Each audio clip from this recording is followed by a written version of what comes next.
I had never heard of Salesforce. I wasn't in a tech in a I wasn't in the tech sector. I didn't have a technology background, and so to be able to come here to chat to you, being 4 weeks into a new job in a new sector, is I just feel very, very grateful to Supermums to be here. It's brilliant. And what's more, this job is it aligns with my core values. I had an away day last week actually, and all the people there are incredibly passionate, and so it's a great place to be. But it also allows me to pick my kids up from school and still be present. And another thing that's been really important to me is that I can see the opportunity for career progression and development. And as just a bit of background, I left my sort of previous, I guess you'd call it my previous career job, if you want to put it like that, on the 12th of October 2012. I was pregnant with my first child. I was relocating to Southeast Asia. I thought it would be a short break, 2 years, maybe max. Turned out to be 13 years. And in that period, I've had 3 kids. I lived abroad for 8 years, and I had done, a reasonable amount of freelance project work, but still, a couple of years ago, when I felt like my youngest was approaching school age, I was getting to the stage where I really wanted some financial stability and financial independence. And I could see, and to be honest, I wanted to have a goal. I wanted that feeling of career progression again. And at 10 years out of the career market, it really felt like a long time. I just didn't know where to start. I don't know if anybody else has the same experience. I went onto LinkedIn. It kind of made me feel a bit sick. I didn't know what to do, and that is when I discovered career returners, and they really helped me with my CV.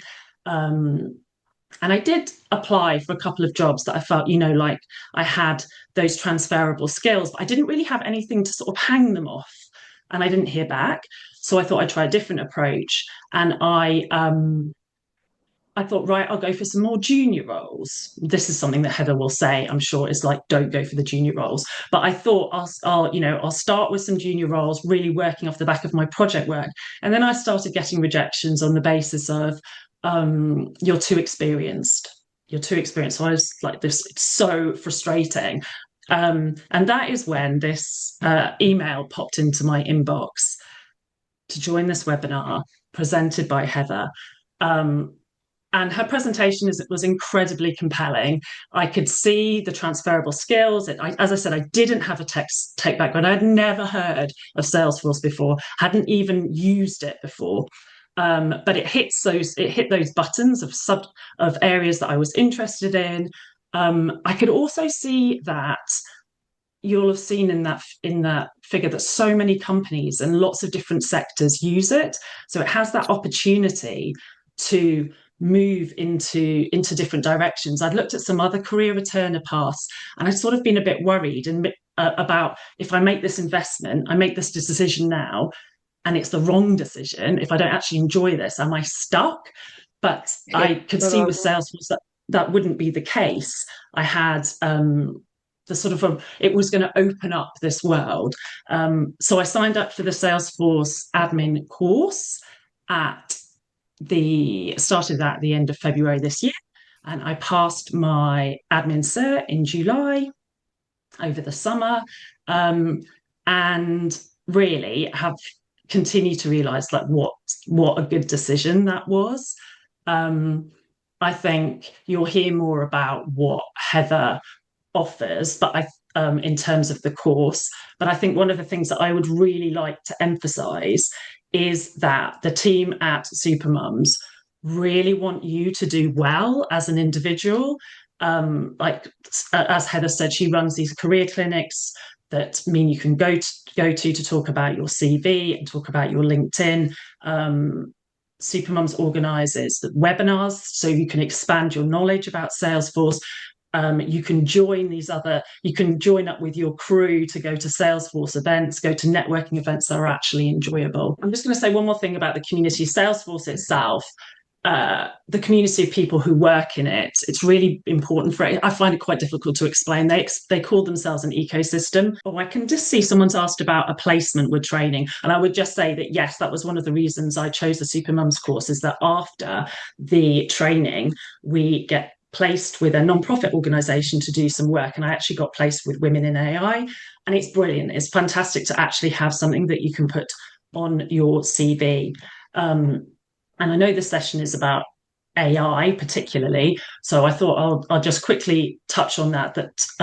My project work prior to starting on this program was in search engine optimization and copywriting. And what was really interesting about that AI was generating a lot of anxiety and threats. So to move into a sector where it's actually being embraced, where the jobs are coming, where Salesforce has taken on AI is fantastic, and you can really see the opportunities moving forward. And moving from what Heather was saying about, it is sort of like a blank slate. I went to a presentation, again organised by Supermums, and they talked about, and the lady who presented there was from Salesforce, and she had done, she's leading some of their AI projects. And she was talking about the fact that it is kind of a blank slate.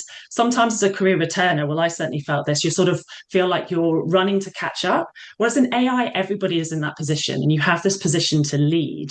And I feel really buzzing about that. You can take a step forward because people are looking for someone to take that position in AI. And certainly in the organization that I'm in now,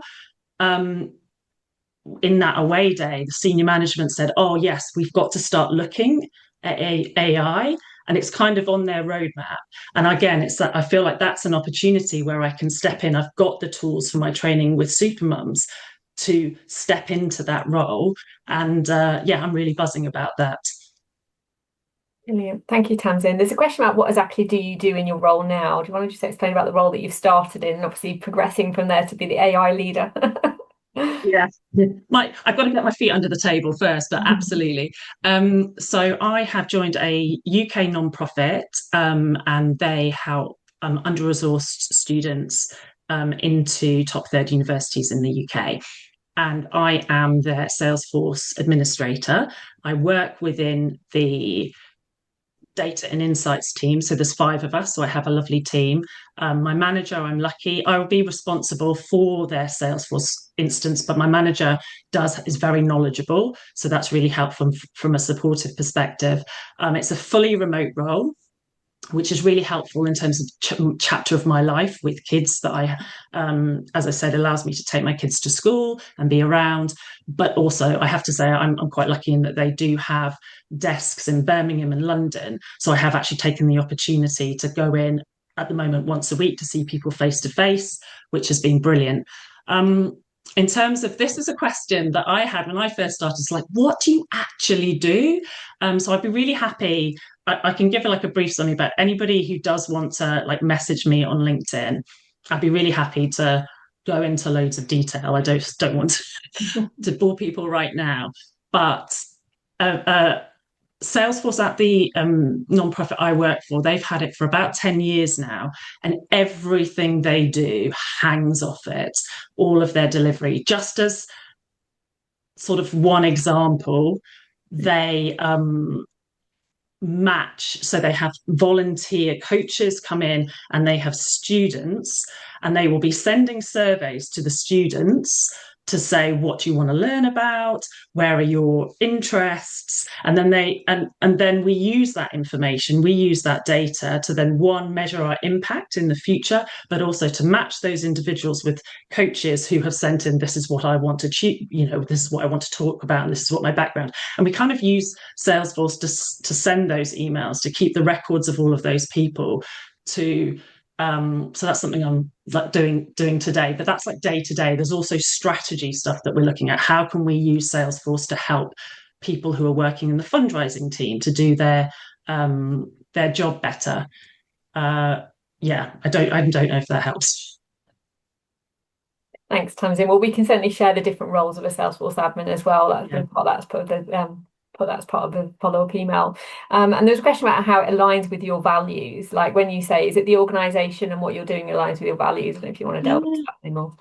Yeah, absolutely. I think it's the fact that with Salesforce you have that element of choice about where you go. And I mean, the organisation that I'm in, because I'm working for a non-profit and they're helping young people, truly talented young people who don't have an easy path into university. So it's very clear. It's not that I'm, how can I say this, sat behind an IT desk, whatever. It's like I know that what I am doing is helping deliver that. I'm sort of at a stage in my life, whereas I want to be doing something, if I can, that means something. And I think with Salesforce, you have that opportunity to go where you want. I don't have a very, unfortunately, traditional sector background, but something that I know that Heather says that, you will find if you have some sector experience, you will find an organization that's using Salesforce, and then you can use that sector experience if there's some. So it gives you that flexibility, I think.